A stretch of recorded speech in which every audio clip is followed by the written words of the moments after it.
What's up viewers? What's up keepers? It's me, Chi. Welcome back sa channel ko. Tara samahan nyo ako sa panibagong vlog. Pero bago ang lahat, papasukin natin ang intro. Intro, pasok.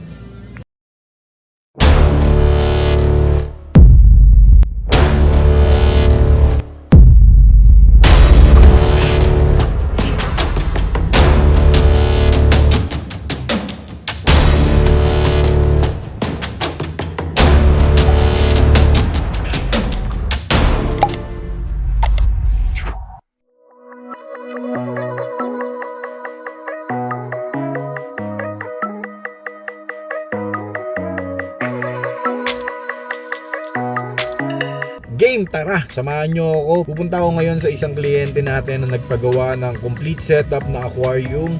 So pupunta ako para i-assist sa pag-setup. Syempre dadaling ko rin yung mga kailangan doon. At syempre para sa ikakasmooth ng project natin, ako mismo ang pupunta doon at tutulong para mag-setup. Okay? So tara. Pero teka, pakita ko muna sa inyo yung mga dala ko. Okay? Eto, pakita ko guys sa inyo yung mga dala ko. Okay. So ayan, nandito yung 6 feet trickle filter na gagamitin natin, regular. Tapos 6 feet na ilaw, 5 row to para mas malakas. Syempre premium wool. Tapos ang pump natin, Cbillion HY308 lang gagamitin natin sa 6 feet para hindi siya sobrang lakas. Kasi pag 309, sobrang lakas na eh. Tapos dito naman, test kit. Ayan, meron din tayong Jebo 9970. Tapos dito, meron tayong dalawang sponge filter.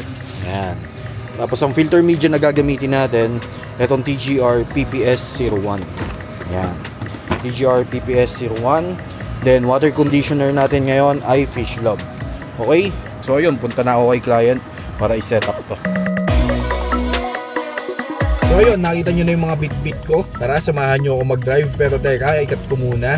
Remind ko lang kayo guys na pwede nyo i-check dito sa YouTube yung mga available products natin sa Shopee. I-click nyo lang yung link dyan sa baba. Nakalagay dyan products, okay? Dyan nyo makikita yung mga recommended products natin na related sa hobby natin. At syempre yung mga ibang products na ginamit natin dito sa project na to, okay? Pag clinic mo yan at dyan ka bumili, hindi madadagdagan ng presyo mo pero natulungan mo ako, okay? So ayun, tara.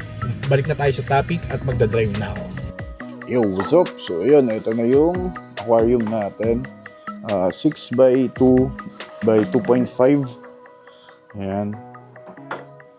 Tapos stand natin, hindi siya dual stand. Ayan. Tapos 6 ang paa. Ayan. So baba natin. Okay, so ito yung stand natin. Tignan nyo naman kung gaano ka heavy duty yan.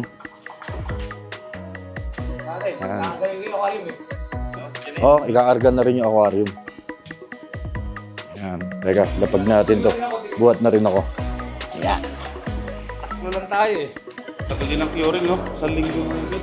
Oo, 10. Usually 10. Ang kaya pinilit na sa akin ng curing para makita na namin na may tubig.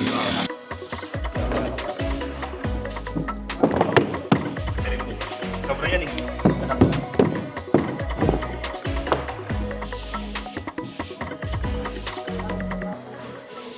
Okay lang. Hindi, naano ko lang yung matigas na pwedeng makabasag. Gas-gas.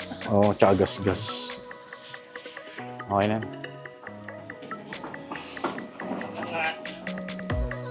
Huwag niyo buhatin dyan. Tulak lang. Tapos dito angat.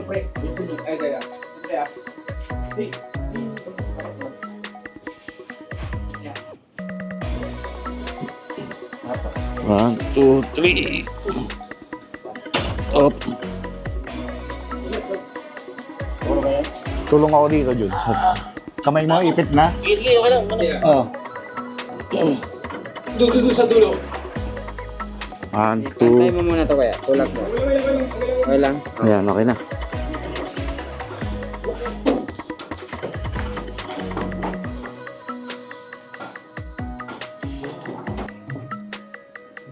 Napitik ng bata nila. Okay.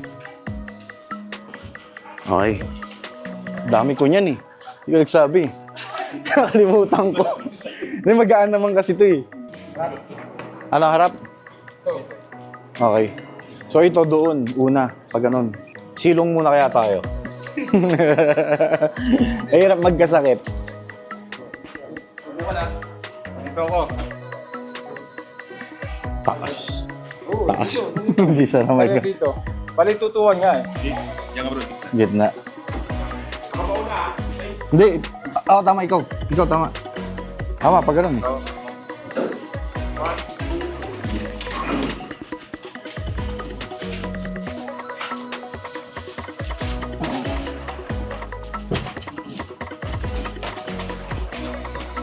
Oh, hinga.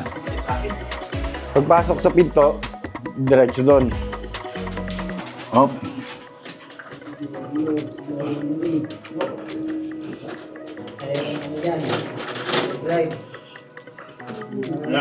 One, two, three, go!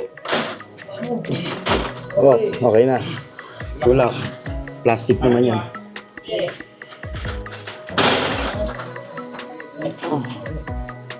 Hop.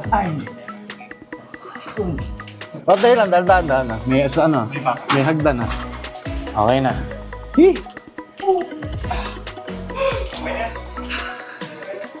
Yan kaya.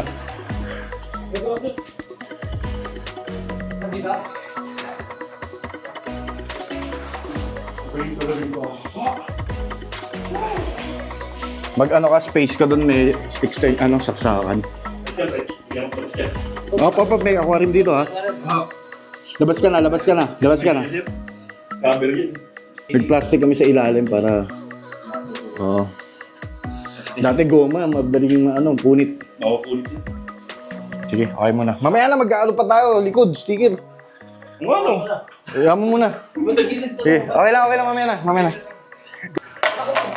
Ayan, so ito ang filter media natin, TGR PPS01. Ayan. Okay. Tapos, syempre may kasama na yan, Sinbayo. Kahit dyan lang. Yan, okay na dyan. Manghingi na lang tayo ng hose. Ito yung trigger filter natin. Loaded ng TGR PPS01. Ayan.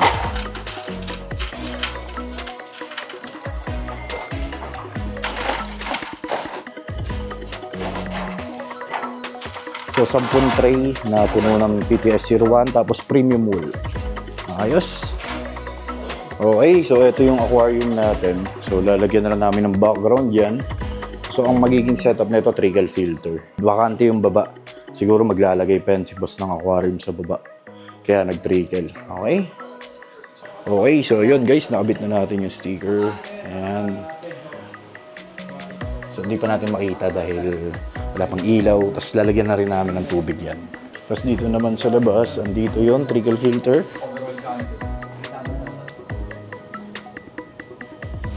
Ayan, trickle filter natin. Puno. So, isang bucket sakto sa 6 feet na trickle filter. Ayos. Tapos lalagyan na natin ng wool. So, ayan. Ito na yung trickle filter natin. Kinakabit na natin. Ayan.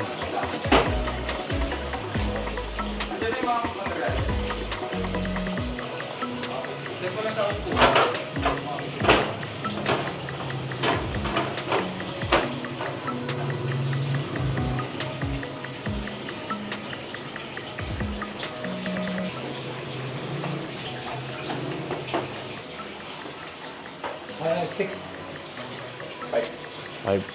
Okay, so ito ang ilaw natin, Cosmic. Ayan. Cosmic na 5 row ang ginamit natin. 5 row para mas malakas. Mas maganda. Ayan, saksak na. Yun, no? Yun, nagkakulay na. Ayan, kita na natin yung tsura. Ayan, so, nasa 40% na tayo ng tubig. Parang around 20 minutes na yata. Parang gano'n. Okay, pwede mo nang paandar yan. Pump. So, okay, yan na. Ang submersible pump natin ay HY308 ng Civilion. Ayan. So, check lang natin yung mga tulo-tulo. Okay, goods.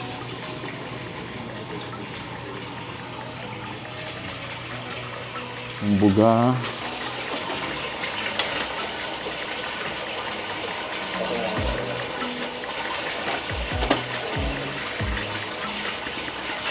Ayan.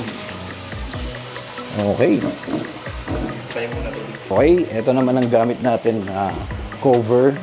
So, kinapalan na natin yan, guys. Ayan, makapal yan. Tapos dito may hawakan. Ayan, para pag iaangat mo, madali ang access. Tapos, yun, sa kapal nga, okay yung kapal natin. Mahihirapan ng iangat ng arwana yan. Tapos dito sa allowance, ayan, medyo may space. Ibabalanse mo lang yan. Okay.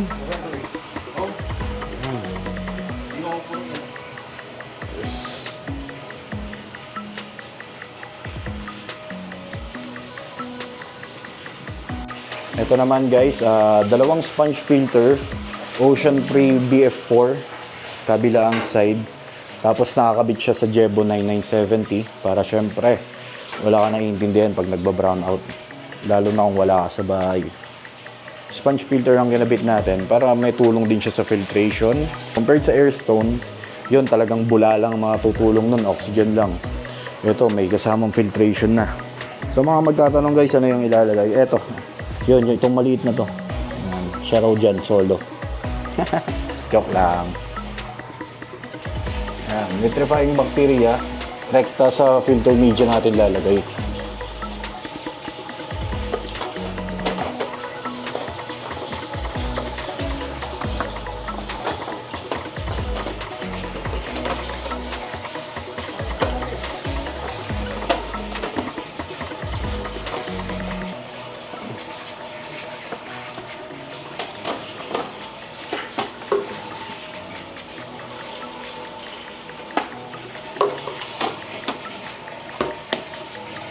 Ayan, so waiting game na lang mapuno. Running na yung trickle, running na yung Jebo 9970 natin. Ayan. And ilaw. Ayan. Ayos. Okay guys, so ayan, tapos na tayo. Ayan, puno na. So pakita na natin yung naging setup. Ayan. So dito, bakante pa. Lagayan ng mga gamit muna. Tapos ito yung trickle filter natin. Ayan. Yes.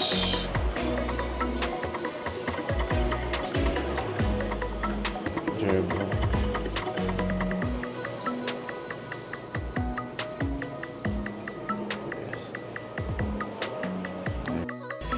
Yo, what's up? So ayun guys, tapos na tayo. Nagawa na natin at na-setup na natin yung aquarium. Yung aquarium na yon ay 220 gallons. Tapos ang sukat ay 6 feet by 2 feet by 2.5 feet. Okay? So ang ginamit naming glass doon ay half thick regular. Okay? Sa mga ganong size ng aquarium, hindi na natin kailangan gumamit ng tempered glass. Pero kung gusto niyo gumamit ng tempered glass doon, okay lang yun. Mas maganda, di ba? Pero sa experience ko po, safe na po gumamit ng half thick na regular sa mga ganong klaseng sukat ng aquarium. Okay? So ayun, sa mga gusto o nagbabalak gumawa ng monster tank, message nyo ako sa Facebook. Pwede nyo akong subukan. Message nyo ako sa Facebook na Owen Arrow Keeper. Okay? So ayan, kasama ako mismo sa magdi-deliver at magsa-setup ng aquarium. Okay? So ayun, again, message nyo lang ako sa Facebook kung nagpaplano kayo. Okay? So maraming salamat sa mga nanood. Kung nagustuhan nyo yung magandang klaseng content, pwede kayo mag-subscribe, share nyo na rin at i-like ang mga video. Okay? Maraming salamat. Bye-bye.